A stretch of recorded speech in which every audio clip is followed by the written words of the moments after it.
Bonsoir, grande joie de vous retrouver pour cette émission de Noël de l'Esprit des Lettres consacrée aux livres de religion et de spiritualité. La Procure nous accueille comme chaque mois, elle vous propose cette émission sur KTO avec le Jour du Seigneur.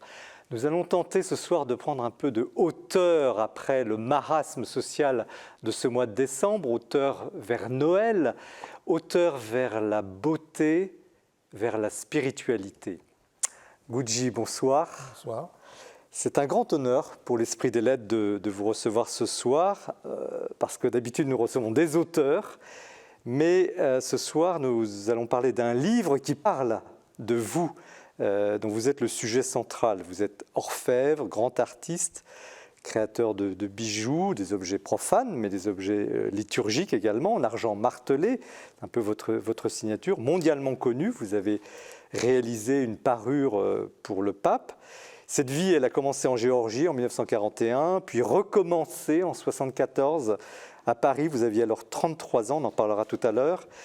Cette œuvre aux 1000 facettes est magnifiquement contée, illustrée dans un très beau livre édité par Albin Michel, qui porte votre nom, Guji, orfèvre du sacré, préfacé par notre ami Christiane Rancé, que nous avons déjà eu sur ce plateau pour ses ouvrages, et rédigé par Jacques Centraux. On aura envie de faire silence, à vrai dire, de regarder le livre, de contempler la beauté de vos œuvres, créées, inspirées, mais on sera très heureux d'en parler avec vous. Nicole Berrioux, bonsoir. Bonsoir. Vous êtes professeure universitaire d'histoire, membre de l'Institut, spécialiste du Moyen-Âge. Avec le dominicain Bernard Hodel, vous publiez au CERF un magistral, Saint-Dominique, de l'Ordre des prêcheurs, c'est le titre de l'Ordre des frères prêcheurs, témoignages et écrits, 1800 pages. C'est rare d'avoir un livre de cette ampleur sur ce plateau, consacré donc aux écrits et à tout ce que l'on peut savoir du fondateur de l'Ordre des Dominicains et de son esprit surtout. Je ne crois pas qu'un livre ait été déjà réalisé de cette ampleur, en tout cas on verra ça tout à l'heure avec vous. Collecte de tous les documents possibles, de façon très méthodique, mais très accessible. Ce qui fait que ce livre, qui est évidemment savant, qui est un livre d'histoire, est aussi, j'insiste, un livre de spiritualité, donc sur une personnalité connue, mais pas tant que ça, Saint-Dominique. Donc c'est un livre monument à visiter et à revisiter. Michel Feuillet, bonsoir. Bonsoir. Alors, vous étiez déjà venu sur ce plateau pour un très très beau Botticelli Savonarole. Vous êtes historien de l'art, vous êtes spécialiste de l'Italie et de l'italien d'ailleurs. Et vous revenez avec un très beau, fabuleux L'Évangile en majesté. Donc, c'est chez MAM, Jésus et Marie sous le regard de Duccio. Duccio, c'est un peintre peut-être moins connu que Fra Angelico, mais qui a marqué son époque, qui vivait à Sienne et qui a réalisé là un extraordinaire retable, une sorte de bande dessinée à l'époque, mais tellement belle, qui est extraordinaire, qui porte vraiment à la contemplation. Et vous racontez l'histoire de cette œuvre. Il y a 53 tableaux, très inspirés d'ailleurs des icônes byzantines. C'est vraiment très intéressant sur le plan pictural. Et vous les commentez avec brio. Alors certaines ont été évidemment ont disparu ou ont été abîmées par l'histoire, mais le résultat est toujours aussi beau. Et au fond, vous nous introduisez au mystère spirituel contenu dans ces, qui ne sont pas des icônes, dans ces tableaux. Donc c'est un livre d'art, c'est un livre de méditation, c'est surtout un ouvrage brûlant. Voici donc nos trois ouvrages, nos invités, donc de la beauté, de l'art, de la contemplation. Ça va nous faire du bien à tous. Nous commençons l'émission, comme chaque mois, par un petit tour d'horizon de l'actualité. Et Mathilde Maillot nous a préparé une petite rétrospective sur les meilleurs livres, au fond, de cette année 2019. Je vous propose ce soir un retour sur l'actualité 2019. tous les livres que je vous ai déjà présentés et qui ont marqué l'année. Ils sont tous importants, ils ont été des événements pour la plupart où ils ont marqué profondément. Tout d'abord, je voudrais vous parler d'Adrien Candiard, ce jeune dominicain qui fait fureur auprès du public de lecteurs que nous connaissons bien. Avec À Philémon, Réflexion sur la liberté chrétienne, publié aux éditions du Cerf, eh bien Adrien Candiard s'est imposé magistralement tout au long de l'année. C'est un ouvrage qui est plébiscité vraiment pleinement par nos lecteurs, et ça n'est pas terminé. Vous allez découvrir dans ce livre, si vous ne l'avez pas déjà lu encore, eh bien une très belle réflexion sur la liberté chrétienne, selon saint Paul, qui dans une très belle lettre à Philémon, eh bien, nous donne la voie à suivre. Un ouvrage vraiment extrêmement marquant et essentiel. Un moment de vérité à présent avec Véronique Margron, publié chez Albin Michel. Là encore, un livre qui a fait date et qui s'est inscrit dès les premiers mois de l'année 2019 comme un livre incontournable pour comprendre vraiment de l'intérieur la crise que connaît l'Église catholique en France. Elle explique tout de façon très claire. C'est une théologienne, moraliste qui s'exprime ici. Elle a beaucoup d'autorité, beaucoup de dignité et elle nous donne de très belles pistes de réflexion pour comprendre ce séisme que nous vivons tous. Avec le cardinal Robert Sarrat et Nicolas Dia, Le soir approche et déjà le jour baisse, publié aux éditions Fayard, eh bien là encore, c'est un ouvrage merveilleux qu'il faut lire. C'est un ouvrage grave, là encore. Le cardinal Sarrat parle de son Église, qu'il aime profondément et qu'il sent complètement déchiré de l'intérieur. Il parle de la crise de foi que nous vivons tous. C'est un livre vraiment éminemment spirituel, un livre qui, là encore, fera date, un livre qui est vraiment important pour nous tous, pour comprendre une belle voix de l'Église qui s'exprime avec beaucoup de gravité. À présent, Jésus, encore et toujours, évidemment. Vie et destin de Jésus de Nazareth, publié aux éditions du Cerf, et c'est le bibliste Daniel Marguerat qui s'exprime ici. Ce livre est une véritable enquête policière. C'est un livre à la fois d'historien, de bibliste. C'est un fin spécialiste qui s'exprime ici. Il va tout nous faire découvrir du Jésus que nous connaissons déjà, mais que nous allons découvrir d'une autre manière. Ce livre-là encore a emporté tous les suffrages, un livre qui s'impose encore pour ces fêtes de fin d'année comme une lecture essentielle. Et puis, pensons aux enfants aussi, avec une édition qui a été très importante cette année, c'est le YouCat pour les enfants, publié aux éditions MAM. Le catéchisme de l'Église catholique pour les jeunes enfants, c'est un ouvrage ludique, formidablement bien illustré, commenté. Le catéchisme pour les enfants, cela existe, et c'est celui de MAM. Et puis, enfin, nous avons vécu aussi une heure très grave cette année, c'est l'incendie de Notre-Dame. Alors avec Monseigneur Patrick Chauvet, qui a publié Notre-Dame d'Espérance, publié aux éditions Presse de la Renaissance, eh bien faisons une ultime visite de Notre-Dame de Paris, telle que nous l'avons connue, et telle que Monseigneur Chauvet l'a connue de l'intérieur. Un ouvrage extrêmement émouvant et une lecture, là encore, historique. Et puis enfin, pour terminer, À Notre-Dame de François Tscheng, publié aux éditions Salvator, là encore, une lecture qui vient s'imposer en cette fin d'année, un très grand écrivain qui s'exprime ici avec toute sa profondeur sur Notre-Dame qu'il aime tant. Merci Mathilde pour ce tour d'horizon. Gucci, on vous appelle comme ça, monsieur, on a envie de vous dire monsieur Gucci, mais c'est Gucci, mon prénom. Votre prénom, votre nom d'artiste. Il y a une vingtaine de livres, j'ai compté, qui ont été écrits sur vous et sur votre œuvre. Qu'est-ce que cela fait pour un artiste aussi créatif d'être finalement, comme, non pas enfermé, mais réduit à un ouvrage? Est-ce qu'un ouvrage peut vous exprimer finalement?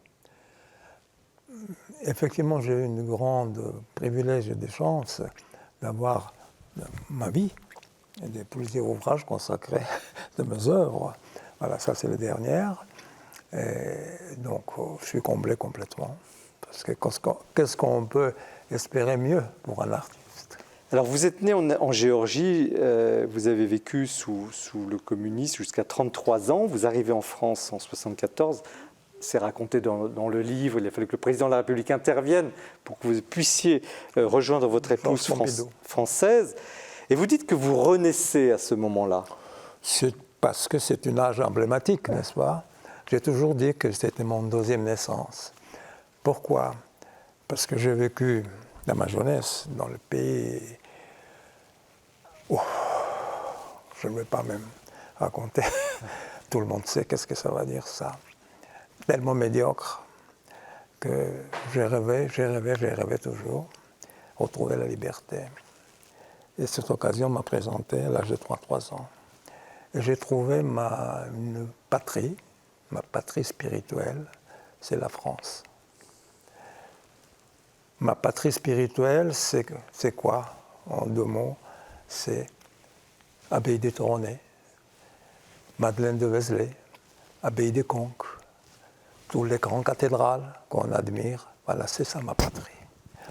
Et j'ai toujours pensé de faire quelque chose, participer d'une manière ou l'autre, en gloire de ce patrimoine inouï qui est en France.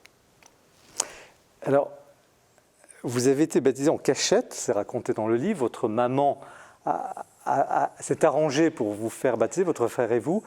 Et vous avez quand même retrouvé la foi à un moment donné parce que vous n'avez pas reçu d'éducation religieuse. Voilà.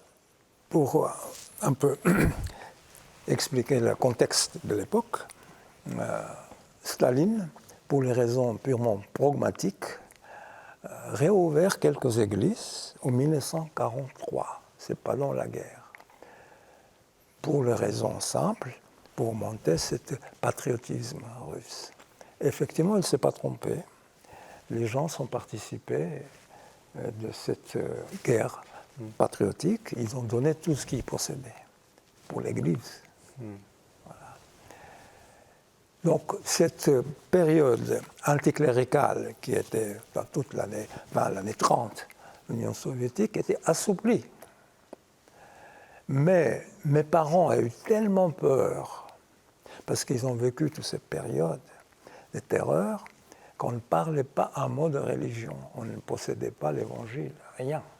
C'était tabou plus total. Et en 1943, cette année historique, ma mère, moi et mon frère, nous a amenés dans la capitale de la Géorgie, à Tbilissi, pour baptiser, dans le rite orthodoxe. Mon père ne savait pas. Parce que mon père était médecin, il était chef de l'hôpital militaire. Il y a une responsabilité. Et il a eu peur que ça pouvait avoir des ennuis. Et seulement, comme la guerre est terminée, ma mère a avoué et nous a baptisés. Très bien. Voilà. Et vous avez été frappé par une visite dans une église. Voilà. Et après, c'est terminé. On ne parlait pas non plus. Il y a une seule église dans la ville portuaire où je suis né, sur le bord de mer Noire, une seule église orthodoxe, ancienne église grecque. Et tous les orthodoxes, les Géorgiens, Russes, Grecs, ils réunissaient tous dans la même église. Notamment les personnes âgées, parce que les propagandes soviétiques pensaient qu'avec disparition de cette génération, la religion va être aussi disparaître, tout simplement. J'ai osé d'entrer parce que c'était sur le chemin des conservatoires de musique que ma mère m'a inscrit. Et la première image qui m'a frappé, c'était la peinture murale. J'ai vu un homme barbu, une tunique, qui marchait sur les vagues. Qu'est-ce que c'est cette image complètement surréaliste? J'ai resté longtemps et une dame âgée qui était présente ici, qui vendait les cierges, il m'a dit, tu sais qui est ce monsieur? Monsieur? Je dis non, il s'appelle Jésus. La première fois, j'ai attendu le mot Jésus. Ça m'a tellement frappé, cette image, que plus tard, parce que j'ai eu 8 ans à peu près à cette époque, plus tard, j'ai commencé à m'intéresser pour trouver les sources, et quand même j'ai trouvé. Et plus tard, comme j'ai appris ce magnifique ouvrage d'Émile Malle, qui s'appelle « La religion en France du XIIIe siècle », il a une phrase admirable, il a dit que notre cathédrale, c'est la Bible des pauvres. C'est-à-dire qu'il apprenait la Bible par l'image. Voilà. Justement ce qui m'est arrivé. On va en parler en détail avec Michel Feuillet tout à l'heure, mais est-ce que vous vous sentez être un artiste chrétien ou est-ce que vous êtes un artiste qui traite de thèmes, de sujets chrétiens puisque vous... Moi, je me considère comme un créateur parce que chaque pièce sont uniques et je me considère comme un chrétien, bien entendu. dire artiste chrétien, ça ne me dit pas grand-chose. Je suis un chrétien. Voilà. Parce que j'ai une chance inouïe d'être sollicité par les clergés de France, et pas seulement de France, au-delà. Et j'ai fait beaucoup de mobilier, les vases sacrés, objets liturgiques. Et donc je suis complètement comblé, parce que je ne l'attendais pas. Je n'osais pas au début de demander les clergés. C'est eux, ils sont venus vers moi. Parce que comme m'a expliqué bien Monseigneur Perrier, ancien évêque de Chartres et de Lourdes, il a pressenti que je pouvais créer l'œuvre liturgique par l'objet profane. Ah oui, ce n'est pas vous qui êtes arrivé à l'objet liturgique. Et donc j'ai été sollicité par l'architecte en chef monument historique qui s'occupait des cathédrales de Chartres, parce qu'à ce moment-là, Monseigneur Perrier était nommé évêque de Chartres, et c'était les premières réunions. Et donc voilà, j'ai présenté le projet était accepté, et depuis je n'ai pas arrêté.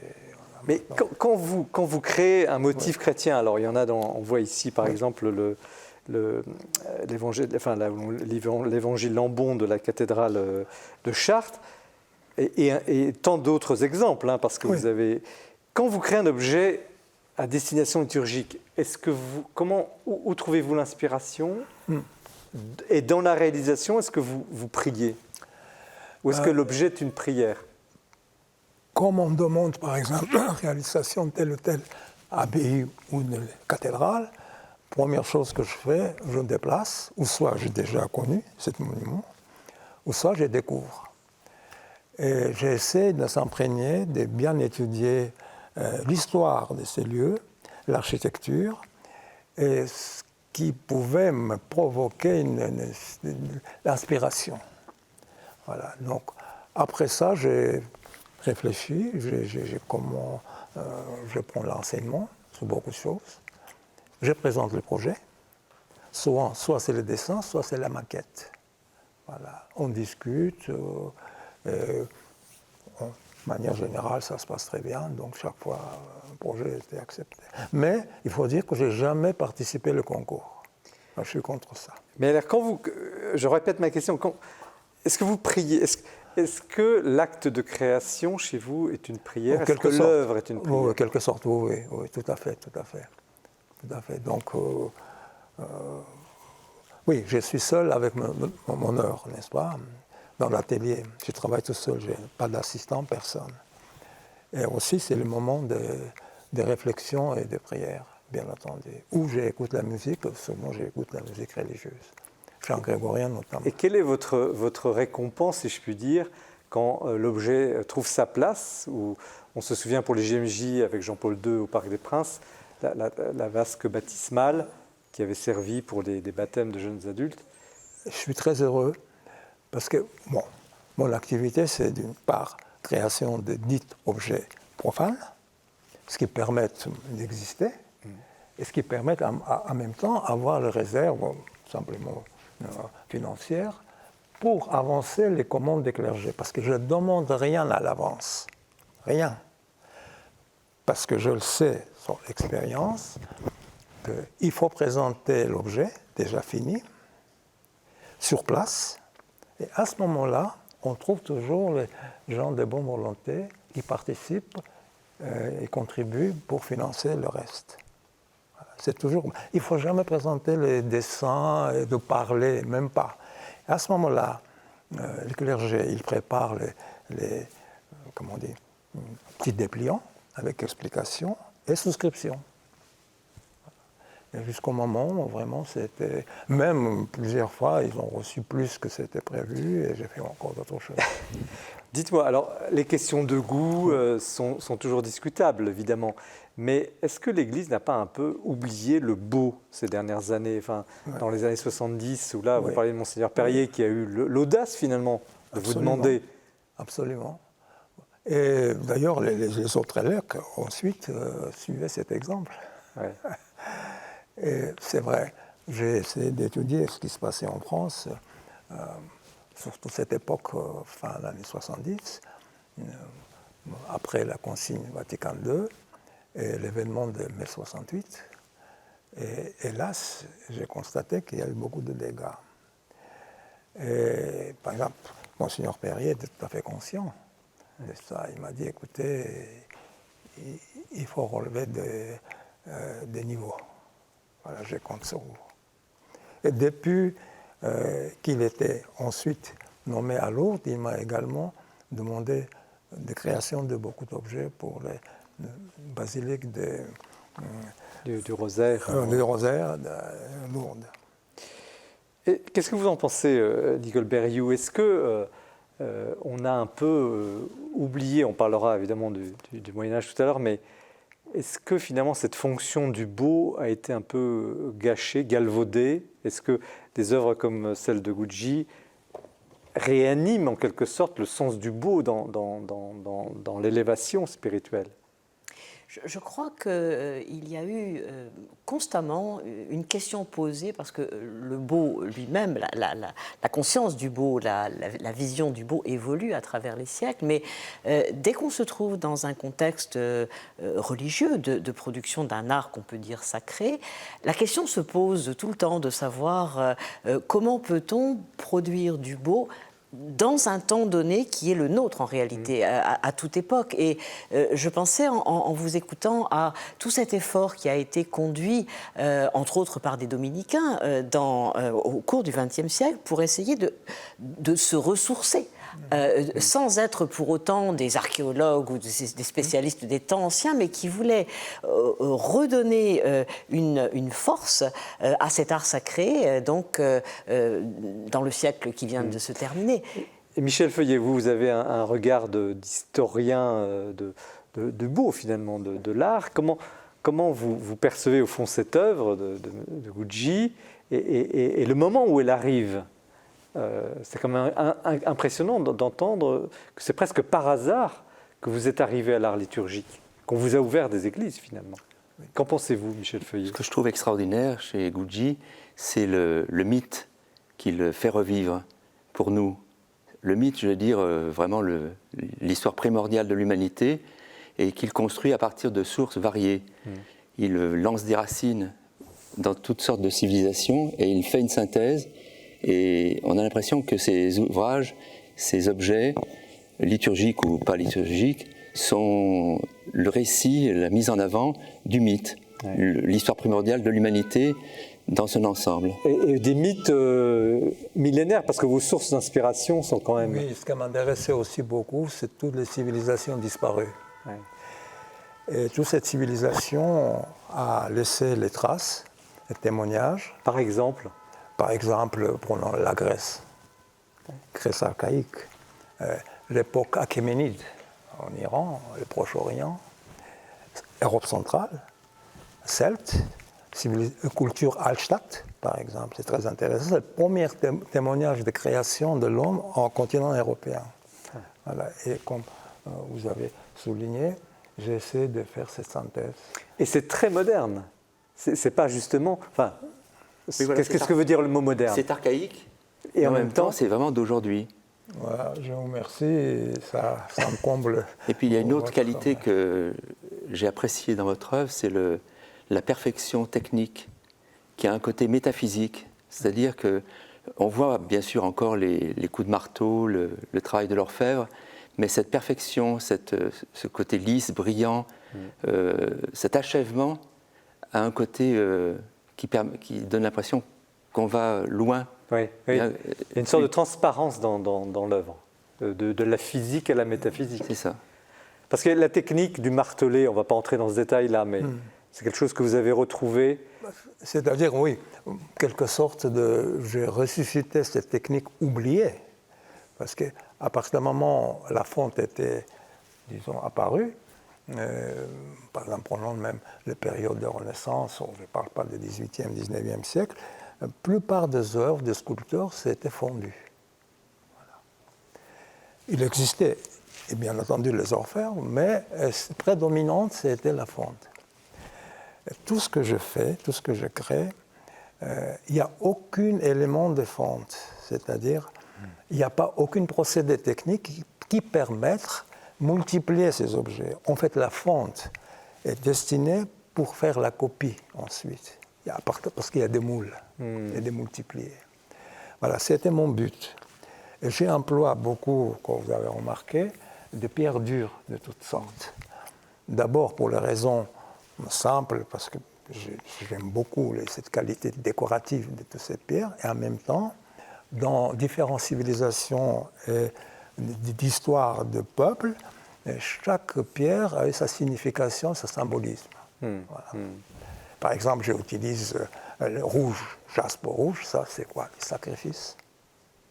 Le bleu, la voile des vierges. Vert, c'est l'espérance. Cristal de rouge, c'est la clarté. Vous voyez? Tout ça, l'ensemble, ça fait l'œuvre, si vous voulez. Dites-moi, Michel Feuillet, où en est-on de l'art chrétien Aujourd'hui, Oui. avec Gucci, on voit qu'il y a encore des artistes. J'espère. Oui. Il y a des peintres, il y a, disons que l'art chrétien. Oui. Mais on pourrait parler de l'art tout court. C'est-à-dire qu'un artiste, même s'il n'est pas croyant, essaye d'aller au-delà, de franchir un voile vers ce qui est invisible. Donc la création artistique a quelque chose de mystique et il peut exister dans le cadre, évidemment, des églises, des lieux de prière. Mais Nicole Berriot, est-ce que ça exprime quoi? Est-ce qu'on peut parler d'une crise, au fond, de la représentation qu'on serait en train de dépasser et qu'il y aurait une sorte de réconciliation avec l'entrée des artistes dans les églises? Mais ça voulait dire quoi? Qu'est-ce qui s'est passé, au fond? Moi, j'ai le sentiment, en regardant ce livre, je connaissais quelques-unes de vos œuvres, en particulier ce que vous avez fait à Chartres, mais la découverte beaucoup plus complète des différents éléments que vous apportez me conduit à penser qu'en réalité, vous réussissez à réunir des fragments de la sensibilité artistique qui peut être entretenue à travers différentes expériences, pas nécessairement religieuses, et en particulier, je pensais à la magnifique exposition qui a été présentée quand j'étais étudiante par Madame Véronique Schils sur l'or des sites. Et il me semble, si vous voulez, qu'il y a une réintroduction à l'intérieur de nos églises de certains éléments qu'elle a fait redécouvrir elle-même sur un plan davantage d'histoire et d'archéologie, mais la rencontre se fait. Et c'est ça qui me paraît assez exceptionnel. Mais de quoi avait-on peur? De quoi l'Église avait-elle peur en finalement fermant cette porte qu'elle a ouverte pendant des siècles, on va le voir tout à l'heure avec Michel Feuillet, aux artistes? Il y a 2000 ans de création, oui, en permanent. Mais nous vivons, il faut le dire la vérité, dans l'époque médiocre. Est-ce que vous êtes d'accord? C'est vrai. Mais il y a l'espoir. Pourquoi actuellement l'exposition dans l'abbaye royale de Fontevraud, qui a lieu, ça fait 140 œuvres représentées, ça s'appelle Espérance. Voilà, titre des expositions. Et je reçois des lettres des gens inconnus, complètement, disons admirateurs, et un jeune homme qui m'a écrit « Grâce à vous, j'ai trouvé la foi ».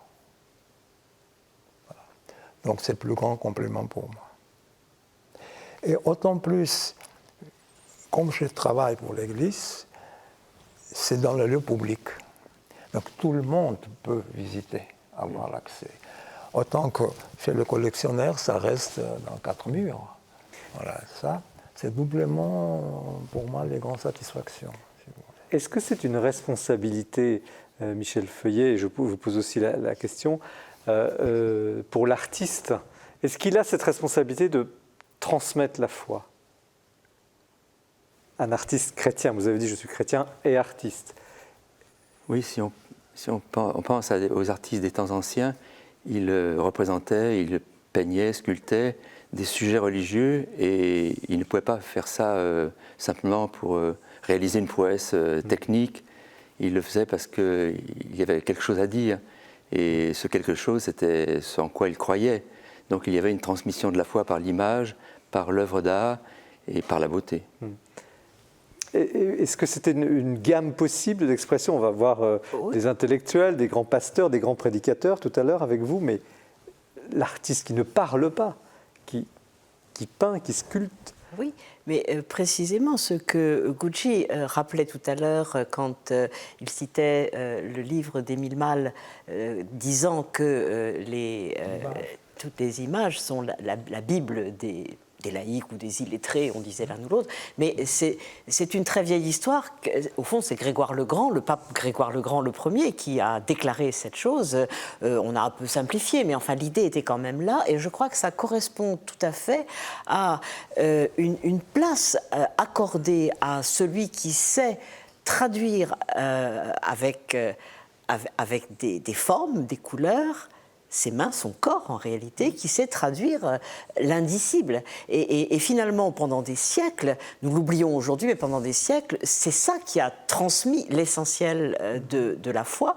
Et je dirais que votre propre expérience que vous évoquiez d'entrer dans une église et de voir cette image et de vous interroger sur ce que c'était, nous trouvons dans des textes médiévaux, par exemple, je connais un texte de prédicateur qui raconte qu'à l'âge de 8 ans, il est entré dans une église, qu'il a vu un vitrail et qu'il n'a pas compris.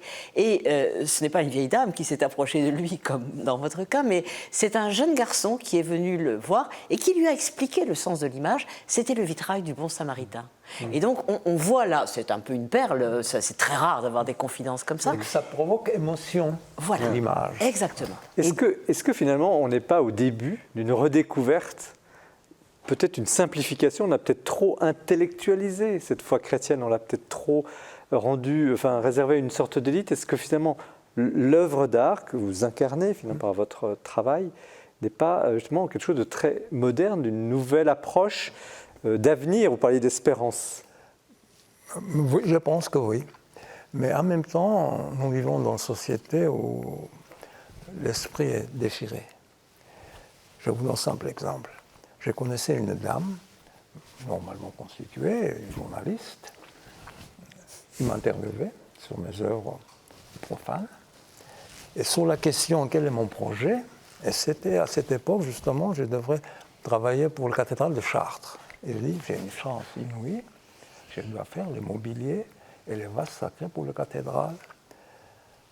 Elle m'a regardé tristement, elle m'a dit, et tu as accepté ça?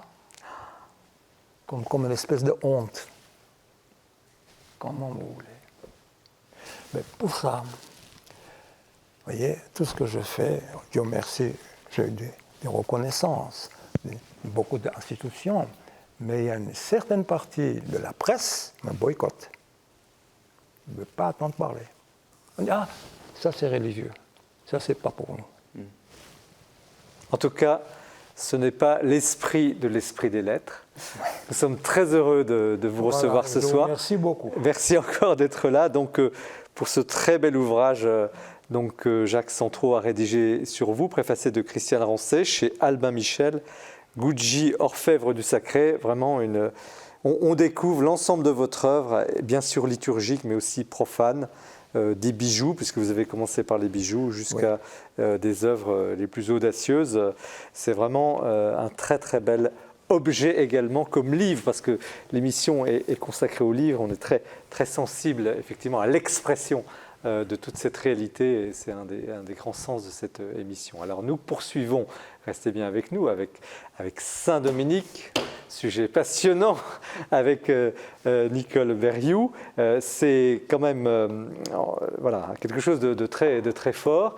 Et on retrouve Jean-Baptiste Passé qui, ce mois-ci, va nous présenter le coup de cœur. À tout de suite.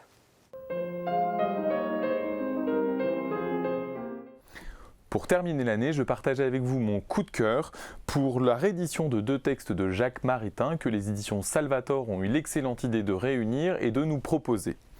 Vous connaissez la vie, les recherches et la conviction que cet important intellectuel chrétien du XXe siècle, philosophe, il était également professeur, il a été nommé ambassadeur de la France au Vatican et c'était un proche de Paul VI. L'ouvrage ici regroupe 2 textes du chrétien engagé dans la vie politique. Nous sommes au milieu des années 30. La France est polarisée entre deux forces politiques opposées, le nationalisme contre le communisme, l'Action française contre le Front populaire. Dans le premier texte, qui est une tribune co-signée par de nombreux intellectuels, Jacques Maritain appelle ses contemporains au discernement. Il pousse les catholiques à faire leur examen de conscience entre ces deux forces politiques. Il les rappelle à leur devoir temporel, c'est-à-dire politique. Si le salut d'un pays ne peut être assuré par la misère d'un grand nombre, je le cite, il cherche une troisième voie et exhorte les fidèles à assumer un engagement pleinement chrétien. Le contexte actuel est naturellement très différent, mais le texte et surtout la clairvoyance de Jacques Maritain résonnent aujourd'hui avec une pertinence tout à fait exceptionnelle. Il donne des pistes pour refonder le capitalisme, il nous alerte à ne pas subordonner le politique à l'économique, et puis surtout à placer la dignité humaine au cœur de notre projet de société. Dans une langue pétrie d'intelligence, il souligne aussi que les chrétiens ne peuvent pas tout attendre du pouvoir temporel. Il affirme sa foi en ce qu'il appelle les moyens pauvres, c'est-à-dire simplement l'action quotidienne de chacun dans sa vie privée et au sein de son propre foyer. Finalement, c'est ce que 70 ans plus tard, le pape François nous exhorte à faire avec Laudato Si. La seconde lettre sur l'indépendance est dans la même veine. Avec la même passion, le même talent, il place l'engagement de chacun, à commencer par celui des philosophes, comme essentiel au débat politique. C'est donc un livre enthousiasmant qui permet de découvrir ou de redécouvrir Jacques Maritain et puis de relire l'actualité difficile avec un recul certain. En somme, c'est un excellent cadeau de Noël chargé d'espérance. Merci Jean-Baptiste Passé pour cette évocation de Jacques Maritain. Nous poursuivons cette émission de Noël, très belle émission, très haute émission, avec Nicole Berrioux qui présente, avec Bernard Odel, le co-auteur du livre, un Saint-Dominique très imposant, Saint-Dominique de l'ordre des frères prêcheurs, témoignage écrit aux éditions du Cerf, 1800 pages. Alors, Nicole Berrioux, avant de parler de l'ouvrage, un tout petit mot sur vous. Vous êtes médiéviste, comme on dit. Voilà. Racontez-nous en quelques mots votre vie, votre carrière. Même le mot ne vous plaira pas. Mais... Non, pas trop. En réalité, je suis depuis toujours spécialiste d'histoire religieuse. J'ai orienté mes recherches sur la prédication médiévale, parce que j'ai découvert qu'on pouvait réfléchir à cet objet de recherche en considérant que c'était l'un des grands moyens de communication dans la société. Et qu'à partir d'une certaine époque, on pouvait comprendre ce que c'était à travers la réception, c'est-à-dire les notes prises par les auditeurs, des clercs pour l'essentiel, bien entendu, mais plus on avance dans le temps et plus on élargit le cadre. Mais simplement avec les clercs, ça permettait de poser des questions sur le fonctionnement d'une communication. Donc ça a été un peu le centre de toute ma recherche. J'ai eu la chance d'enseigner dans l'enseignement supérieur à peu près pendant toute ma carrière. Donc d'abord à Paris, à la Sorbonne, puis à Lyon, où j'étais professeur. Et j'ai eu la chance de poursuivre pendant 5 ans dans un très grand laboratoire qui est ici à Paris, mais qui est un laboratoire national en quelque sorte, qui s'occupe des manuscrits médiévaux et qui valorise les manuscrits médiévaux que Gallica ne valorise pas. Le reste est fait par l'Institut de recherche et d'histoire du texte. Gallica, pour les non-initiés. Pardon ? Gallica, c'est... Alors, Gallica, c'est le site qui permet d'accéder à la prodigieuse richesse patrimoniale de la Bibliothèque nationale de France et qui récolte aussi un petit peu à côté sur pas mal de choses, mais le centre, c'est vraiment la Bibliothèque nationale. Et alors, Saint-Dominique, comment l'avez-vous rencontré ? À travers les manuscrits ou s'il y a une autre histoire Saint-Dominique est fondateur d'un ordre de frères prédicateurs, donc je ne pouvais pas l'ignorer, frères prêcheurs. Et donc, depuis longtemps, je me suis intéressée à cette histoire à travers mes questionnements sur la prédication. Et puis, il se trouve que depuis une quinzaine d'années, l'idée a germé qu'il était temps de revenir aux sources sur des grandes figures, comme en particulier François d'Assise. Ça a commencé comme ça. Il y a eu donc... Dominique est très modeste, car ce que nous appelons dans notre langage le totum des franciscains, c'est 2 fois plus. Oui, il y aura peut-être un deuxième volume, non ? Peut-être dans 10 ans, quand on aura trouvé d'autres textes, mais pour le moment, il y en a beaucoup moins que pour François. Et donc, dans ce projet, qui a été un projet des éditions du Cerf, on a commencé donc par le Totum franciscain dirigé par Jacques Dallarin, et on termine aujourd'hui par le Totum dominicain, qui a d'abord été un travail collectif d'échange, de traduction avec un groupe de personnes dont beaucoup avaient travaillé d'ailleurs au Totum franciscain, et qui s'est terminé par une mise en place et un achèvement en quelque sorte, introduction, annotation, carte, index, etc., que nous avons pris en charge, le père Odel et moi. Quand vous dites Totum, ça veut dire qu'on est censé trouver tous les textes de Saint-Dominique, mais il y en a très peu, si j'ai bien lu, et tout ce qu'on a pu écrire jusqu'à une certaine époque. Quels sont vos critères de sélection dans le temps et critères de sélection des textes? Parce qu'on découvre aussi qu'il y a des textes qui sont plus ou moins achevés, il y a entre ce qui est des versions contradictoires, enfin, c'est foisonnant. Ça foisonne, absolument. Et c'est l'intérêt aussi de l'ouvrage, de voir comment l'histoire peut se construire ou se déconstruire. Voilà, c'est exactement ça. C'est-à-dire que nous avons pensé qu'il était extrêmement important de demander à tous les lecteurs d'aujourd'hui de faire ce petit effort de dire c'est pas construit, c'est nous qui allons construire avec ce qu'on nous donne. C'est l'atelier de l'historien. De même qu'il y a un atelier de l'artiste, c'était l'atelier de l'historien. Et nous savions, parce que nous n'étions pas les premiers à chercher, que Dominique n'avait quasiment pas laissé d'écrit, ce qui est incroyable. 3 lettres. 3 petites lettres, et encore, parce que Bernard Guy, qui a été rendu célèbre par le célèbre roman du nom de la rose, Bernard Guy a pris le temps, en tant qu'historien, de les copier. Ce ne sont pas des autographes de Dominique, on les a par une tradition qui... authentifiée tout de même. Authentifiée, absolument. Absolument, y compris le sceau qui existait au départ. Donc voilà.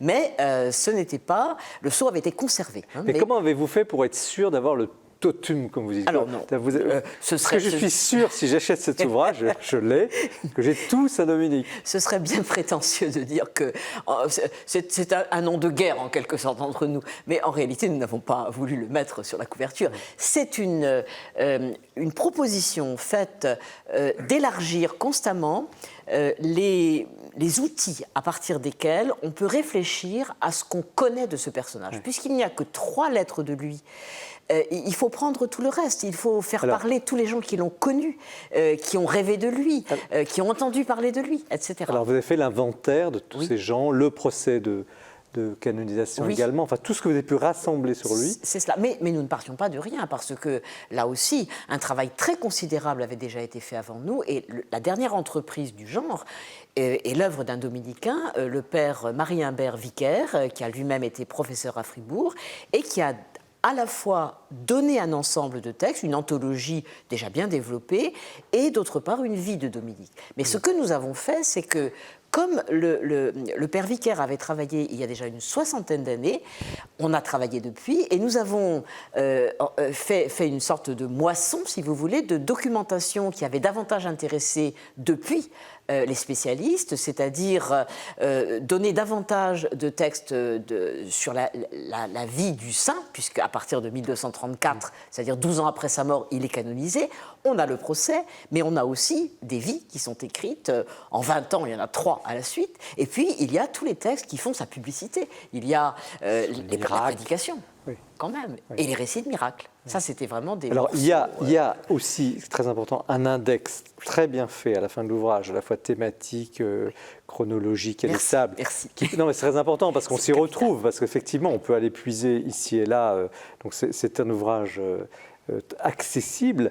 Et en même temps, ce n'est pas seulement une œuvre scientifique. On sent bien que derrière les écrits et tout ce qu'on a pu écrire, il y a un homme, un esprit, une vie, un saint. Et là aussi, ça fait partie du projet. Tout à fait. Tout à fait. Mais disons que jusqu'à présent, la plupart de ceux qui avaient écrit sur Dominique racontaient une vie de saint.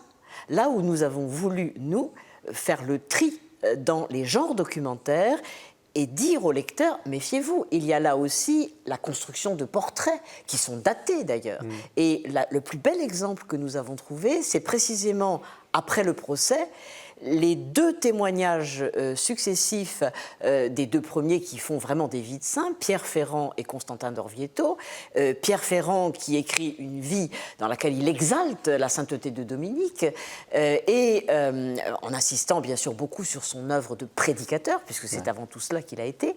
Et puis, une quinzaine d'années plus tard, Constantin d'Orvieto qui tire le signal d'alarme en disant « Attention, nous sommes en train de fausser l'image de Dominique parce qu'à ce moment-là, on commence à récupérer Dominique comme le premier des inquisiteurs. » Ce qui est une aberration, car il est mort en 1221 et l'Inquisition est créée 10 ans plus tard. Mais comme les dominicains sont très investis dans cette activité qui leur est en quelque sorte confiée par le pape, eh bien, la tendance est d'essayer de se légitimer en disant bah oui, mais Dominique l'a été avant nous. C'est totalement faux, mais on voit bien, vous voyez, là que les choses sont en train d'évoluer. Et c'est cela qui nous a intéressés. Vous parliez de ces portraits de vie.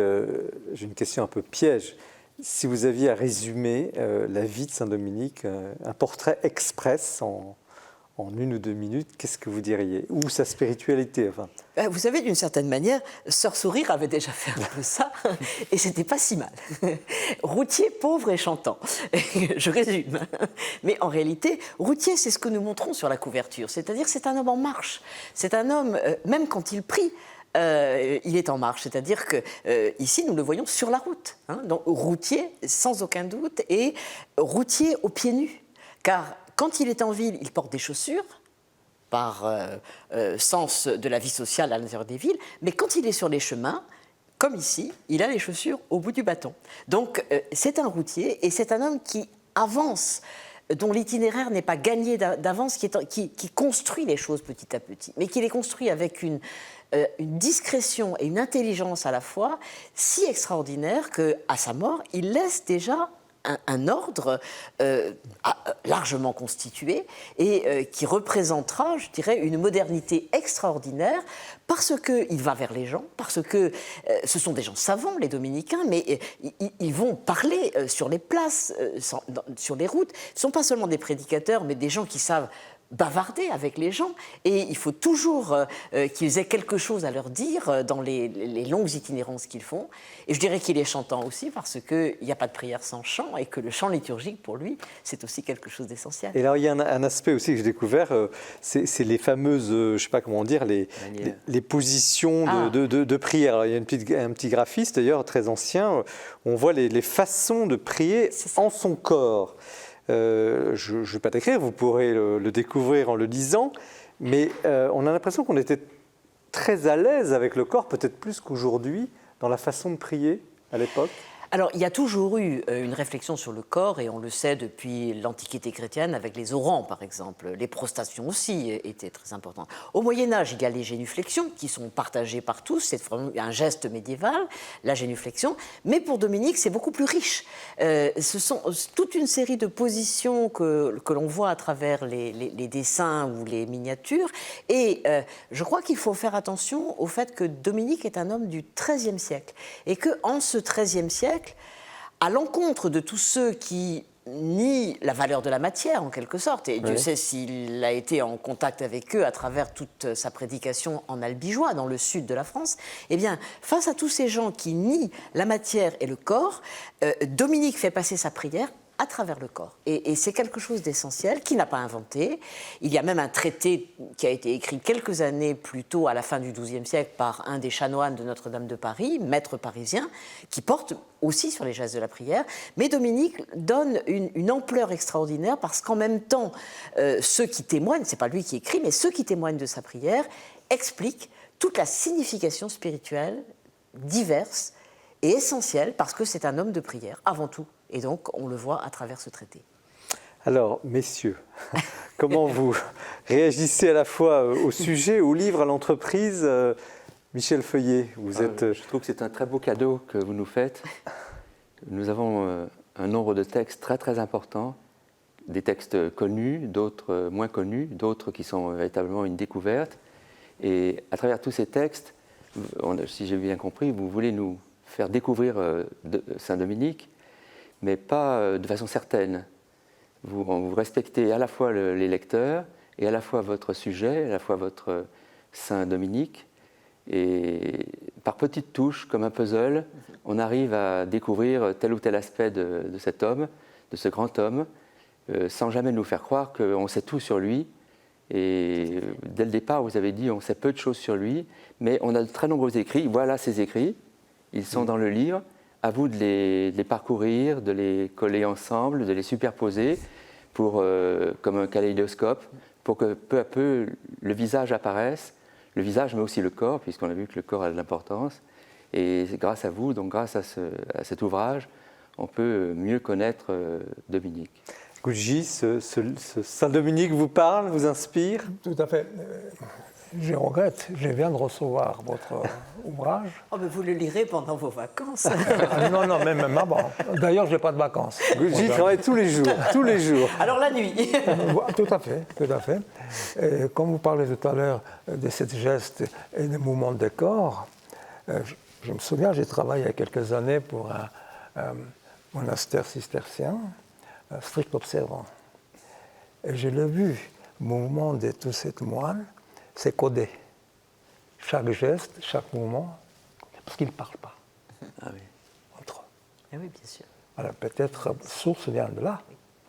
Ah, c'est certainement lié. Mais il y a aussi cette très vieille tradition de prier avec son corps, en plus, de toute façon. C'est très important. Alors, est-ce qu'on n'est pas, finalement, à travers cet exemple, parce que ces frères prêcheurs, ces frères s'adressaient à des gens qui n'étaient pas forcément au fait de la foi ou connaissaient mal le christianisme, et l'Église, finalement, a eu cette intuition, ou à travers Saint-Dominique, de s'adresser à l'esprit, à l'intelligence, par des moyens très pédagogiques, vous l'avez dit. Oui.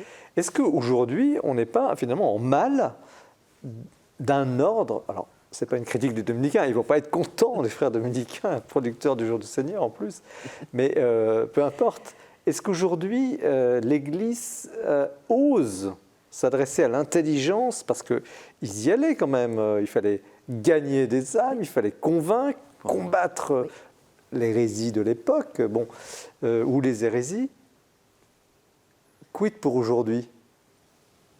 La réponse n'est pas entre mes mains, mais ce qui est certain, c'est que moi j'aime beaucoup aller écouter les prédications aujourd'hui dans les églises pour comprendre un peu ce qui se passe. Et c'est vrai on a un peu tous les cas de figure, mais ce que je constate, c'est que si un prédicateur a suffisamment d'intériorité et de charisme pour parler avec ses mots, de choses qui ne sont pas nécessairement les grèves que nous avons vécues aujourd'hui ou autre chose du même genre, mais pour parler de Dieu, pour parler des réalités du sacré, eh bien, les gens l'écoutent et les gens en parlent. Et c'est ça qui me paraît le plus important, c'est que ce n'est pas simplement quelque chose qui va arriver dans le rituel, mais c'est une parole qui arrive, qui fait fermenter la pensée et qui fait dialoguer les gens. Et ça me frappe énormément. Je crois que c'est une intuition très forte de Dominique, que cette communication à travers la parole, c'est comme ça qu'il a commencé. Quand il est arrivé en Albigeois, il a découvert, il arrivait d'Espagne, il ne comprenait pas, il ne savait pas qu'il y avait tellement de gens qui contestaient la foi orthodoxe, disons. Et Dominique a commencé à parler avec l'un d'eux, qui était son hôte, toute la nuit, jusqu'à ce qu'il réussisse à le convaincre qu'il était dans l'erreur et qu'il devait revoir un peu... Est-ce qu'on ose aujourd'hui parler d'erreur ? Est-ce que l'Église ose dire, mais là vous vous trompez ? Non, le monde est totalement différent aujourd'hui. Oui, mais justement, est-ce qu'il n'y a pas un besoin ? Michel Feuillet ? C'est-à-dire qu'en même temps, il faut respecter les autres. Bien donc sûr. On ne peut pas non plus avancer comme un rouleau compresseur. Oui, mais là, ce n'est pas la question, c'est une bataille d'arguments. Oui, c'est vrai qu'il faut parler à l'intelligence des gens, et intelligence dans le sens large du terme, pas seulement les intellectuels, mais il faut, c'est vrai, convaincre, être... Est-ce que c'est une nécessité, Gucci, aujourd'hui ? Vous le faites indirectement à travers des œuvres d'art. Oui, dire la beauté, finalement, de Dieu.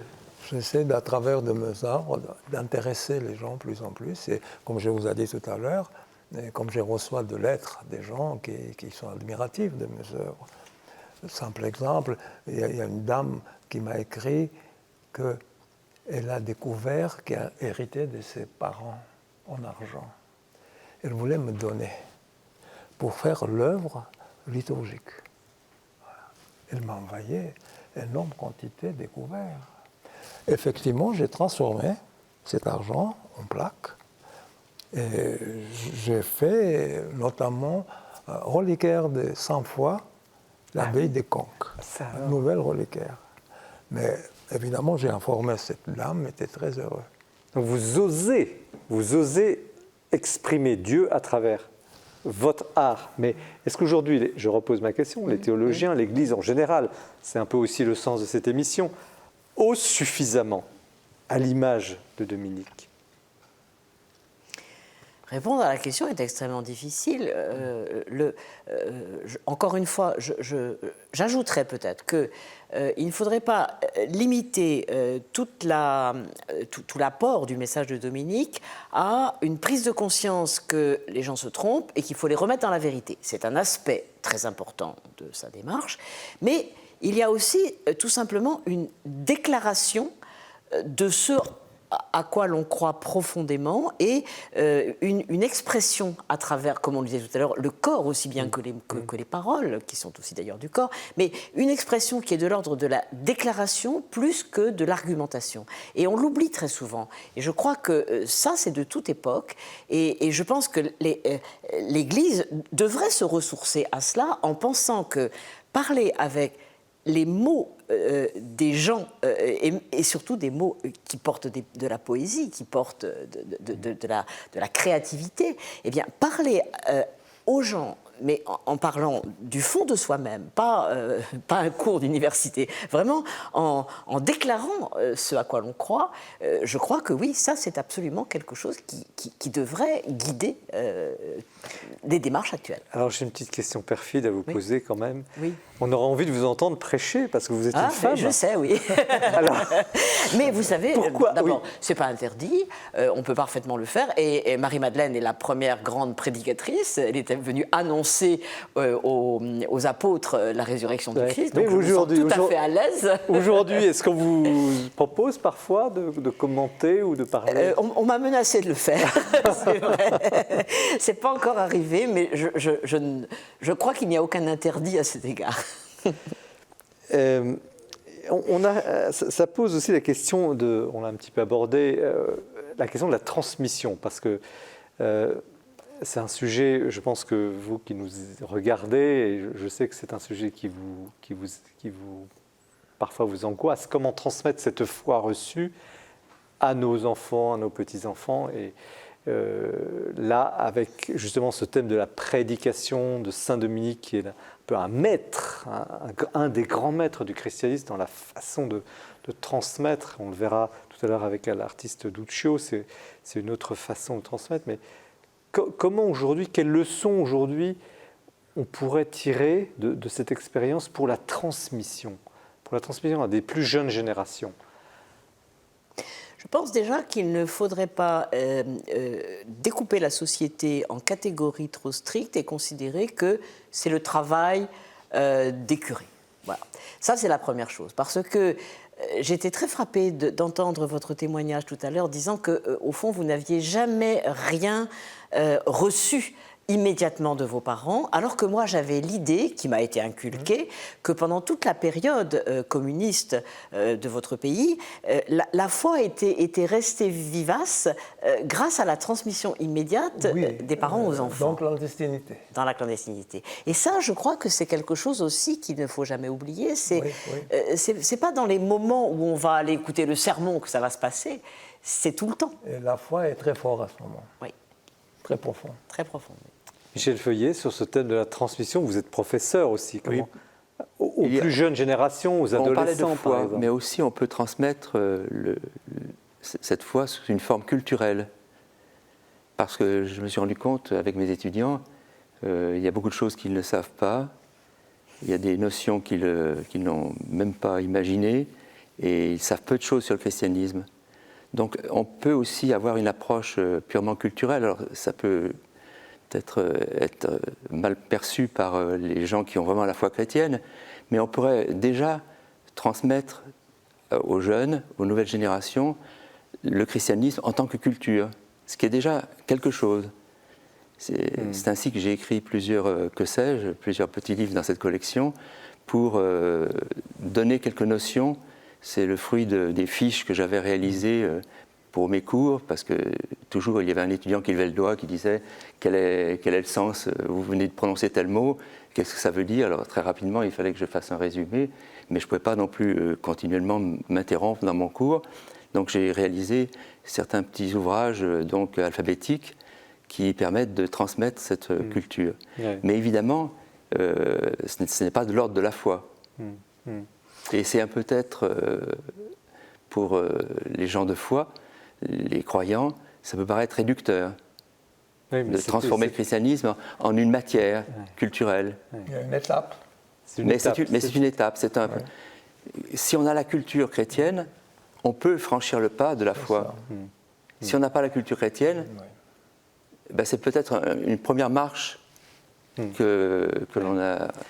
Alors, dernière question, parce que le temps passe, nous allons passer à l'ouvrage de Michel Feuillet et restez bien avec nous. J'ai une dernière question que je vous pose à tous les trois, qui est le paradoxe entre, au fond, le monument Saint-Dominique, là je ne parle pas du livre, je parle de l'homme, et finalement sa discrétion, parce que apparemment il a rien laissé, et ça donne à penser, on a l'impression que les plus grands, au fond, je parle peut-être du Christ aussi, sont les plus petits, les plus discrets. Non pas qu'il était discret, mais il n'a pas cherché à créer une œuvre. Et pourtant, il reste. Oui, et je crois que parmi ces intuitions, il y a aussi celle qu'on réalise beaucoup de choses à plusieurs. Et la grande découverte qui a été imposée au cours des dernières années, c'est que l'ordre dominicain est une œuvre collective, c'est-à-dire que dès la naissance, il n'y a pas un seul fondateur, ils sont plusieurs. Et il y en a un qui est très fameux, qui a converti les universitaires parisiens, qui s'appelle Réginald d'Orléans, dont on sait aujourd'hui où sont les restes, à côté de l'École normale supérieure à Paris. Mais il n'était pas seul, Dominique. Dominique a envoyé ce Réginald, et il y avait aussi Jourdain de Saxe qui lui a succédé, il y avait son évêque Diègue qui était là avant lui, qui lui a donné l'idée de... Ouais. Donc c'est... Michel Feuillet, c'est ça. paradoxe entre la grandeur et finalement une forme d'humilité. Je pense que le titre et le sous-titre, enfin le titre complet de votre livre est très intéressant parce qu'on a une forte personnalité, mais surtout on a une équipe, des compagnons, des frères, toute une famille de religieux, d'hommes et de femmes. Très bien. Ouais. Et donc, et c'est ça qui, de génération en génération, a porté ses fruits parce que Dominique, semble-t-il, s'est un peu effacé, on l'a un peu oublié en tant que personne peut-être, Oui, où il n'a pas laissé beaucoup de choses, et il en a laissé beaucoup finalement, puisqu'on sait l'importance qu'a eu l'ordre des frères prêcheurs. Gucci, en quelques mots, en quelques mots, ce paradoxe entre la grandeur, finalement l'œuvre que l'on laisse, et puis l'humilité de la vie. Vous savez, j'ai plus grande vénération pour un peintre français, Nicolas Poussin. Il a écrit à son collectionneur « J'ai rien négligé ». Et pour moi, c'est devenu, si vous voulez, une devise de ma vie. Pour moi, c'est un exemple. Il ne faut rien négliger, il faut aller jusqu'au bout, modestement. Et si c'est reconnu, tant mieux. Tant mieux. En tout cas, merci Nicole Berrioux pour cet ouvrage et Bernard Hodel qui n'est pas ici sur le plateau mais qui co-signe cet ouvrage. Saint-Dominique de l'Ordre des Frères Prêcheurs, témoignage écrit aux éditions du Cercle. Nous continuons l'émission avec un zoom qui nous est proposé par Bertrand Deschamps. Vous ne serez pas étonnés, c'est Noël. Ça va porter sur les beaux livres, d'autres beaux livres. A tout de suite. Eh bien, au moment où nous allons entrer dans le mystère de la nuit de la Nativité, j'ai le grand plaisir, comme tous les ans, de vous présenter ce qui me semble être le meilleur de la production éditoriale dans ce que l'on appelle les beaux livres ou les livres d'art. Et puis, impossible de ne pas commencer par La Vierge à l'enfant, les hautes figures de l'amour, un très beau livre aux éditions Citadelle avec une préface de Comte Sponville qui balaye un peu toute l'histoire de l'art occidental, comment on a représenté ce moment magique, cette relation charnelle entre la mère et son fils. Autre œuvre majeure de l'art occidental, le Rétable de l'agneau mystique. Un très très beau livre paraît aux éditions Flammarion sur cette œuvre conservée à Gand et qui est la deuxième œuvre la plus visitée au monde après la Joconde au Louvre. Le rétable a été récemment restauré et ce livre nous montre toute la magnificence retrouvée des couleurs, des visages, des regards, avec un vrai facsimilé de tout le rétable. Jamais on n'aura approché d'aussi près cette œuvre extraordinaire. François Boepsflug, il y a 25 ans, avait publié un livre majeur qui fit date, Dieu dans l'art. Il nous revient avec ce livre en lettres jaunes, Crucifixion, comme un peu les foules du Vendredi Saint hurlaient « Crucifie-le, crucifie-le ». La crucifixion, comme dit François Boepsflug, un sujet planétaire, et il a choisi un éventail d'œuvres d'art extrêmement large à travers toutes les civilisations, sous toutes les latitudes. Impossible, hélas, et tristement, de ne pas parler de Notre-Dame en cette fin d'année, si je devais choisir un livre pour accompagner votre démarche sur la cathédrale, Notre-Dame de Paris, réédition aux éditions La Martinière, d'un livre publié la première fois il y a 25 ans. Je le choisis parce qu'il y a un texte passionnant d'un point de vue historique et architectural du grand Alain Erland Brandebourg. Paris, ça n'est pas que Notre-Dame, ce sont aussi des églises, une des plus magnifiques, a la chance d'être publiée dans la collection La Nuée Bleue, Place des Victoires, la grâce de Saint-Eustache, qui n'a été aspirée par la hauteur des voûtes de Saint-Eustache, en écoutant le maître Jean Guillou jouer à l'orgue. C'est une des plus belles églises de Paris.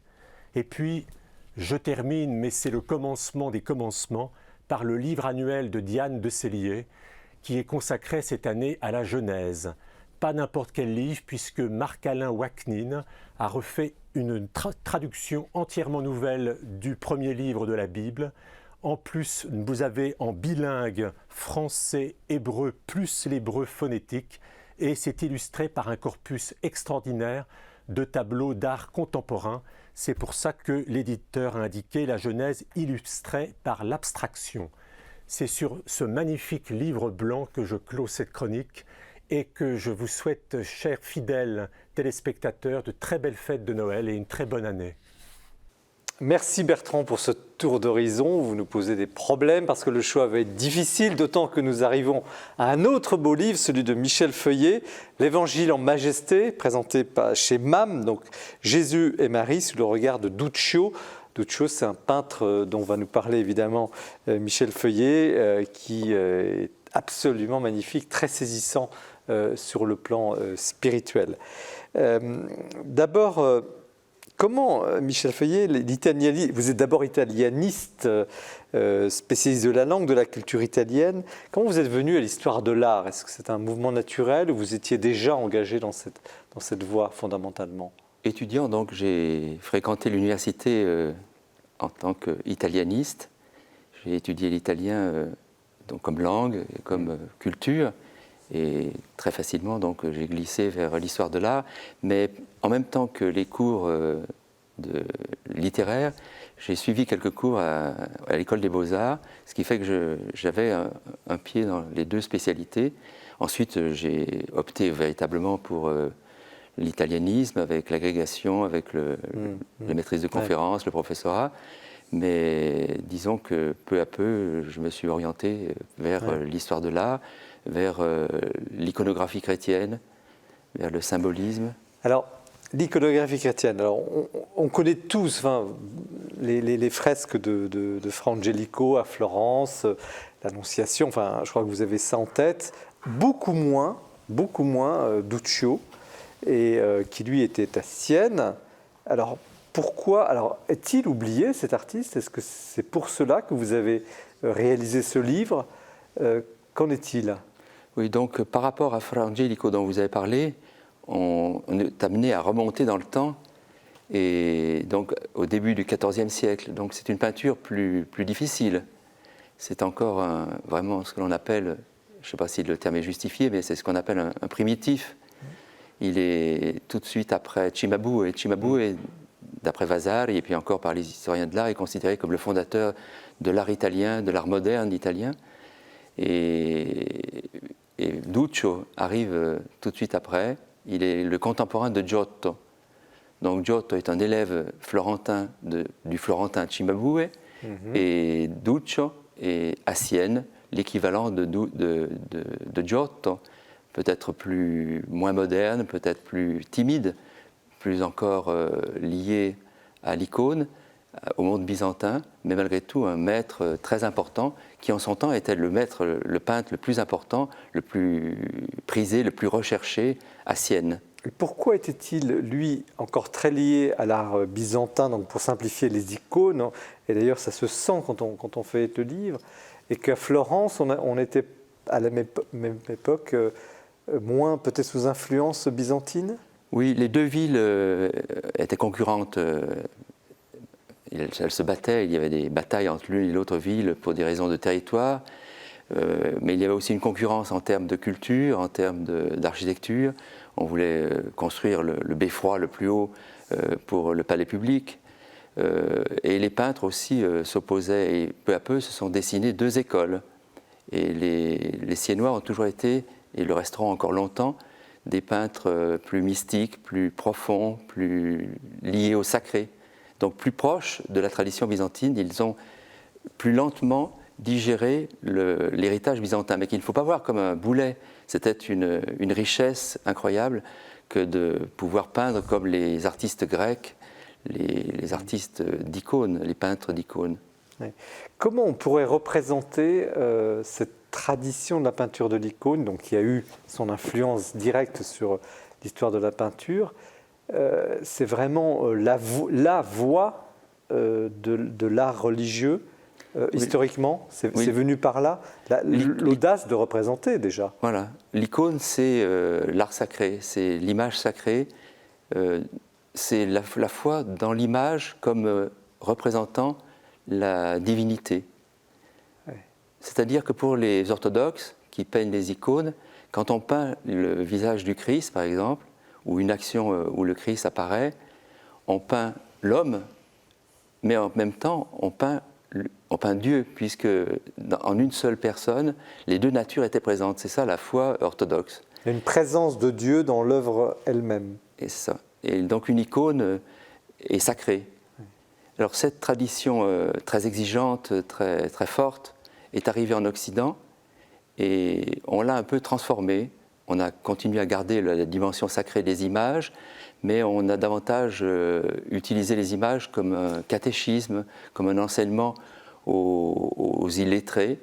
Mais malgré tout, et surtout avec des peintres comme Duccio, on a une très belle synthèse entre cette nouveauté vers plus d'humanité, vers plus de réel, une conquête progressive d'ici-bas, pour représenter ce qui renvoie aussi à l'au-delà. Alors quel est l'apport spécifique de Duccio? On le comprend, il a réalisé cette synthèse, mais quelle est la place de cette maestà, de ce tableau magistral, hein, c'est un retable à Sienne, à peu près 53 espaces, représentations. Voilà, c'est son chef-d'œuvre, c'est vraiment une œuvre énorme pour l'époque, et qui a été considérée comme un coup de tonnerre dans l'histoire de l'art. Et on n'a pas même l'idée de l'histoire de l'art, c'est dans l'histoire de la figuration de Dieu, de la Vierge, des saints. Le jour où on a transporté le retable en 1311 depuis l'atelier du peintre jusqu'à la cathédrale, on a décrété une fête. Les boutiques devaient rester fermées et le retable a traversé la ville en passant par toutes sortes de quartiers, par des chemins détournés pour que tout le monde en profite. Et on priait, on chantait. Les autorités religieuses, les autorités civiles étaient présentes dans le cortège, dans la procession. Donc on voit bien l'importance qu'avait ce grand retable qui a quitté l'atelier. En taille, pour nous donner une idée, c'était 5 mètres de large sur 5 mètres de hauteur. Ah oui, sur deux faces. Hein. Sur deux faces. On l'a placé sur l'autel majeur, le maître-autel de la cathédrale. Et d'un côté, une face regardait la nef, les fidèles, et de l'autre côté, le retable qui avait la même surface, la même dimension, regardait les stalles, le chœur des chanoines. Et pourquoi la Vierge Marie est au centre du plus grand tableau, même s'il y a toute la vie du Christ? Parce qu'à Sienne, il y avait une culture mariale très très forte. La Vierge est vraiment la patronne de la ville, et il fallait que, surtout pour la partie antérieure, pour le devant qui était tourné vers le peuple, il fallait que Marie soit à l'honneur. Mais Marie n'est pas seule à l'honneur, hein. C'est une Vierge en majesté, d'où le terme de maesta qu'on donne à l'ensemble du tableau. C'est une Vierge en majesté, mais c'est une Vierge à l'enfant. Oui. Elle présente l'enfant, et c'est l'enfant qui fait qu'il y a majesté. Mais pourquoi lui a-t-on donné ce terme de majesté? Est-ce que c'est un terme usuel dans la peinture, représentation en majesté, ou c'est la majesté de Marie? C'est une représentation, c'est un terme qui est utilisé dans l'histoire de l'art et dans l'histoire de l'époque. La Madonna in Maesta, c'était une Vierge en majesté parce qu'elle était présentée sur un trône entourée de saints et de saintes. Donc non, c'est la partie centrale de la face antérieure de ce retable n'est pas narrative. On voit la Vierge en majesté, c'est une apparition paradisiaque. Elle est dans un chœur de saints et d'anges. On imagine des cantiques. Voilà donc l'impression que l'on a quand on regarde la partie centrale de la façade de ce retable. Mais tout autour, et surtout derrière, il y a 53, 54 scènes. Certaines ont disparu, mais on a gardé presque la totalité de ces images qui forment une sorte de bande dessinée avant l'heure, où l'aventure évangélique se déroule sous nos yeux. Est-ce qu'il y a un équivalent de cette idée picturale de représenter de façon presque systématique la vie du Christ par cette bande dessinée, puisque vous prenez cette... Oui, ce n'est pas la première fois qu'on représentait ainsi l'évangile, scène par scène. Donc il y a des cycles en Orient. Les peintres d'icônes ne peignaient pas seulement sur des planches de bois. Mais en Europe, c'était une... En Europe, on a la Paladoro, par exemple, à Venise, qui présente des émaux qui se présentent sous la forme d'une sorte de bande dessinée. Il y a de nombreux exemples de mosaïques. Pensons à des... Mais sur le plan purement pictural, c'était quasiment une première ou... Quand tu es arrivé sur la Piazza del Campo, tiré par des bœufs, ce retable, on a vraiment réalisé que c'était une œuvre immense. La taille, le nombre de scènes, c'était quand même une nouveauté. Je ne sais pas si on dit comme ça, les fonds d'or du ciel qui sont... Les fonds d'or sont hérités de la tradition byzantine. L'or dit la lumière. Et la lumière, évidemment, c'est Dieu. Alors, j'en profite pour vous dire que vous parlez avec passion de cette œuvre, mais l'intérêt de ce livre aussi, c'est vos commentaires, parce que chaque œuvre, chaque morceau, chaque image est commentée, à la fois sur le plan de l'histoire de l'art, mais aussi vous donnez un sens spirituel. Et c'est aussi la force de ce livre, parce que les images sont puissantes, mais vous les accompagnez, et c'est d'ailleurs... Je me permets de souligner cette qualité forte du livre. Est-ce qu'il y a quelques mots sur l'histoire de cette commande? Parce que vous le dites un petit peu, mais ça ne tombe pas du ciel, une commande pareille. À l'époque, c'était quelque chose de considérable.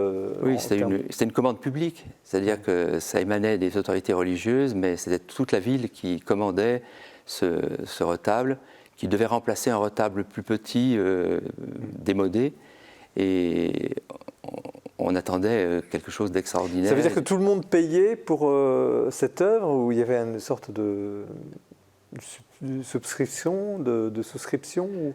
La commande émanait de toute la ville, c'est-à-dire que le gouvernement, les chanoines, et la commande, disons que la commande émanait de l'œuvre du Dôme. Et donc, c'était les membres de l'Opera del Duomo, les operai, qui ont passé commande à Duccio. Et il a mis combien de temps pour... On ne sait pas exactement le temps qu'il a mis, mais on sait qu'en 1308, on lui a fait signer un contrat. On a signé pour lui un contrat qui était un deuxième contrat. Donc on voit bien qu'il y a eu un premier, qui était un contrat normal, et celui-ci, c'était un contrat de rappel, parce qu'il était en retard, parce qu'il y avait... Parce que ça, il est un petit peu galopin dans son genre. On conserve, c'est assez étonnant, on conserve un nombre très très important de procès-verbaux, d'amendes, Pour retard de mise en demeure, non pas seulement pour des raisons liées à son métier, mais on l'a accusé de sorcellerie. Il avait un côté anarchiste, et c'est assez étonnant de voir que dans la documentation historique, on découvre un homme un peu marginal, asocial, et en réalité, il y avait aussi le peintre qui a réalisé ce chef-d'œuvre très profond, très senti, un acte de foi, et puis un sens de l'ordre qui contraste avec le désordre de sa vie. Alors donc on a ce contrat de rappel, et puis on a la date de la procession, donc 1308, 1311, donc il a dû commencer quelques années auparavant, donc on peut imaginer qu'il a réalisé cela en 5 ans, mais il faisait d'autres choses, puisqu'on lui reproche justement de ne pas se concentrer sur Gucci, vous avez un petit peu... Vous connaissez ce genre... Non, je ne parle pas de votre vie privée, mais les commandes, alors vous devez livrer pour telle date. Oui, il faut respecter les sciences, les paroles, etc. C'est très difficile à gérer. Je suppose que Gucci aussi a le problème de gérer le temps. Voilà. Et je comprends très bien. Mais j'ai admiré le texte, effectivement, de ce livre que vous commentez. Oui, j'ai essayé de faire un commentaire à plusieurs étages, si on peut dire. Oui, oui, effectivement. Rendre compte de ce qui concerne l'art, donc les lignes, les couleurs, les nouveautés en termes de perspective, en termes d'expression des sentiments, et puis également remettre ça dans son contexte, le contexte de l'époque de Duccio, mais aussi, puisque le sujet c'est l'Évangile, voir ce qui a été emprunté aux évangiles par Duccio, quel évangile, quel choix il fait. Dont les apocryphes. Hein. Et puis il y a aussi d'autres influences que les textes canoniques, il y a les apocryphes, qui souvent ne sont pas arrivés directement aux oreilles ou sous le regard de Duccio ou de ses commanditaires, mais c'est passé à travers d'autres ouvrages, comme la fameuse Légende dorée d'un dominicain, Jacques de Voragine. Et donc, c'est des textes autres, des textes liturgiques, des prières, des sources d'inspiration, des poésies. Nicole Perret, comment vous recevez cet ouvrage? Il contraste avec une certaine austérité des textes de votre... On a quand même mis un petit cahier d'images qui ont été choisis. Ce n'est pas une critique, mais justement, le foisonnement du retable, enfin, c'est presque une exubérance, et en même temps, une retenue, une intériorité. Oui. C'est impressionnant. Je me suis demandé si on avait, sous une forme ou une autre, une trace de ce qu'on avait demandé, comme on a des contrats, des prix faits, etc. Mais là, il semblerait, d'après ce que vous venez de nous rappeler, qu'on a simplement un rappel à un moment donné. Voilà. Donc on ne peut pas trop savoir. On a perdu le premier contrat qui devait expliquer. Oui. Mais vous avez prononcé le mot prix fait. Oui. En général, quand on découvre ces contrats, même si ce sont les premiers contrats, on est un peu déçu, parce qu'il y a peu de choses concernant l'image elle-même. On insiste beaucoup sur le poids d'or, sur les couleurs, le bleu qui est si cher, les délais, les dimensions. Donc il y a un côté un peu massacré. J'ai pas pensé, le prix fait. C'est le terme technique qu'on a employé à certaines époques. En un seul mot, prix fait. En 2 mots, prix-fait, F-A-I-T, le prix fait. Donc. Et l'un des plus beaux exemples, c'est la Chartreuse de Villeneuve-les-Avignon, où il y a une représentation du couronnement de la Vierge. Et là, on a conservé mais ça date du XVe siècle, on a conservé le prix fait, et justement par rapport à ce que vous dites, c'est relativement détaillé. Et je me suis posé la question parce que j'ai eu l'impression qu'il y avait des scènes qu'on connaît par ailleurs parce qu'elles font partie de la tradition habituelle des cathédrales d'ailleurs, et des miniatures, et puis il y en a d'autres qui sont tout à fait extraordinaires. Par exemple, il y a la rencontre, au fond, l'ultime rencontre entre le Christ et ses apôtres au moment qui doit correspondre enfin, d'après ce que vous expliquez, à ce qui est rapporté dans l'évangile de Saint Jean, les dernières paroles de Jésus avant le début de la Passion. Et là, j'avais même noté le numéro, parce que, voilà, ce sont les adieux du Christ, le numéro 20. Et c'est très étrange parce que, personnellement, ça ne m'évoque pas d'autres scènes semblables dans la production artistique. beaucoup d'images sont connues, comme vous le dites, et elles sont reprises de la tradition, mais d'autres sont vraiment nouvelles. Ou bien ce sont des images connues, mais avec beaucoup de nouveautés. Duccio, donc, comme on l'a dit, hérite beaucoup d'éléments, de richesses de la tradition byzantine, mais il apporte beaucoup de nouveautés, notamment en termes d'action, le sens du théâtre, la succession des gestes. On a l'impression parfois, quand on voit une scène, qu'il y a un arrêt sur image sur un moment de la scène, et on imagine ce qui a eu lieu avant, et il y a toujours la potentialité d'un devenir. Donc ça s'insère dans un processus temporel, avec aussi, on exploite aussi l'espace. Et puis des détails, vous décrivez bien le détail qui va montrer, qui va porter l'attention sur justement cette action. Ce détail peut être un peu prosaïque, comme par exemple on voit les pieds nus de Saint-Pierre au moment du premier reniement, qui se chauffe au feu dans la cour du palais du grand prêtre Anne. Le coq évidemment du troisième reniement. Dites-moi, quelqu'un qui voudrait aller à Sienne aujourd'hui, voilà, après Noël, s'il y a des trains, on va aller à Sienne. Qu'est-ce qu'il voit? Est-ce qu'on peut le voir dans son ensemble ou est-ce qu'il a été décomposé, découpé? Alors ce retable a été déplacé, c'est-à-dire après 2 siècles d'existence à l'endroit pour lequel il a été fait, il a été déplacé, on l'a remplacé à la fin du XVe siècle par un autel, un retable plus moderne en bronze et en marbre, et on a mis ce retable encadré de bois doré, comme on peut l'imaginer, on l'a mis dans un coin de l'église de la cathédrale de Sienne. Et puis le temps a passé, et au XVIIIe siècle, on l'a même découpé. On l'a découpé en autant de scènes qui le composaient, et ces différents morceaux, on les a accrochés ici ou là dans l'église. Et ça a favorisé une dispersion, puisqu'on a donné, ou peut-être que ça a été volé, ou on a vendu. Aujourd'hui, qu'est-ce qu'on voit? Alors aujourd'hui, ce retable est en pièces détachées, si l'on peut dire, c'est un peu prosaïque de dire cela, mais c'est cela.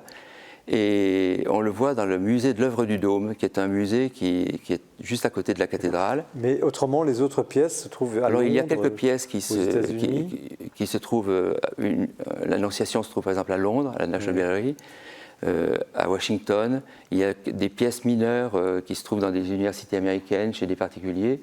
Mais disons que 90% des œuvres, enfin, je ne sais pas si on peut parler de pourcentage, mais une grande partie des œuvres se trouve dans ce fameux musée de l'œuvre du Dôme.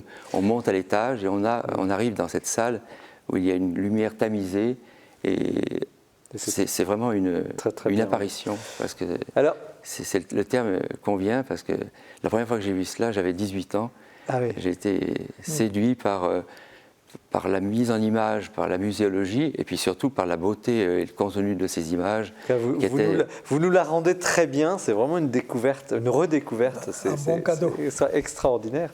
Mais tout à l'heure, on a eu cette discussion à propos des textes de Saint-Dominique entre ce qui est écrit et la réalité, qui n'était peut-être pas aussi belle que les hagiographies qui ont pu être rédigées. Est-ce qu'on a le même phénomène pour l'œuvre d'art? Est-ce que, au fond, le divin, l'irreprésentable, l'inimaginable est représentable? Et je vous pose la question, Gucci. Difficile à répondre, parce qu'effectivement, jusqu'à nos jours, arrive l'œuvre qui était soit mutilée, déformée, etc. Comme vous dites, c'est actuellement difficile à reconstituer cette retable, n'est-ce pas? Mais est-ce que, pour chaque icône, représenter Dieu, par exemple, est-ce qu'il n'y a pas une part d'illusion dans cette tentative humaine, fut-elle magnifique? Absolument magnifique. Depuis 3 jours, je garde, je ne sais pas, plusieurs heures par jour, cet livre, depuis que j'ai reçu. Vous le contemplez, mais est-ce qu'il y a une illusion pour l'homme? Ben oui, c'est une œuvre humaine. Oui. Le support, c'est du bois. Un peintre a pris des ingrédients et avec une technique qu'il maîtrise très bien, il a réalisé une chose qui reste matérielle. Mais malgré tout, c'est une image. Et une image, c'est pas seulement des pigments, c'est pas seulement du vernis, un support. Il y a quand même autre chose. Tout à fait au-delà. Nicole Berriou. Je me demande aussi dans quelle mesure il ne faut pas garder l'idée que c'est un récit, que ce n'est pas... Enfin, bien sûr, votre propos a été de mettre l'accent sur chacune des scènes et ce qu'il y a dedans. Mais c'est aussi l'ensemble qui fait sens. Et j'ai été tout à fait frappée par des reprises, quelquefois, de scènes, notamment dans La Passion, mais même à d'autres endroits. On se pénètre surtout d'une histoire. Et finalement, le christianisme, c'est aussi ça. C'est-à-dire, c'est pas simplement adorer une image fixe d'un Dieu, mais c'est apprendre que le monde a une histoire et que la religion a une histoire et va vers quelque chose. Et je trouve que cette manière d'organiser le retable comme une histoire, qui est quand même, je crois, encore assez rare à l'époque, c'est fantastique. Avant de vous poser une dernière question, le temps passe trop vite, cette émission est passionnante. À chacun, la même question qui clôturera cette émission. J'ai une question pour vous, Gucci. Est-ce que l'artiste, et en l'occurrence à travers Duccio, peut être dépassé par son inspiration? Est-ce qu'à un moment donné, finalement, Dieu ou le divin ou l'inspiration prend les commandes sur vous, sur votre art? Dépassé, je ne sais pas comment interpréter ça, mais... Ou même dans votre expérience, est-ce qu'il y a des moments où finalement vous faites quelque chose et finalement l'inspiration vous dépasse, ce n'est plus vous qui travaillez? Ah oui, oui, oui, tout à fait, parce que la plupart des œuvres que je crée, c'est un peu produit de rêves. Je vois la nuit. Voilà, j'essaie le lendemain de matérialiser ces rêves. Donc ça me dépasse effectivement, comme vous dites, ça au-delà de mes pensées, parce que dans la journée, je ne pense pas du tout. Ça revient la nuit. Voilà, comme ça, j'essaie de... Ce serait une belle conclusion de cette émission, parce que Noël, c'est une forme d'humilité, mais un dépassement humble. Et je vous pose la dernière question à chacun de cette émission. Merci de répondre brièvement, essentiellement, votre message de Noël cette année, à chacun, pour nos téléspectateurs. Qui commence? Espérance. Paix. Chemin. Espérance, paix, chemin. Voici une forme de vœu pour cette fête que nous vous souhaitons chaleureuse. Merci surtout de votre attention à cette émission, de votre fidélité. Nous nous retrouvons évidemment en janvier. Vous retrouvez l'Esprit des Lettres sur le site de KTO à tout moment, comme vous le voulez, par petits bouts. Usez-en, abusez-en. Parlez aussi de l'émission et des livres autour de vous. Vous la retrouvez aussi sur les sites évidemment de la Procure et du Jour du Seigneur. Très bonne soirée à vous tous, très bon Noël, à bientôt.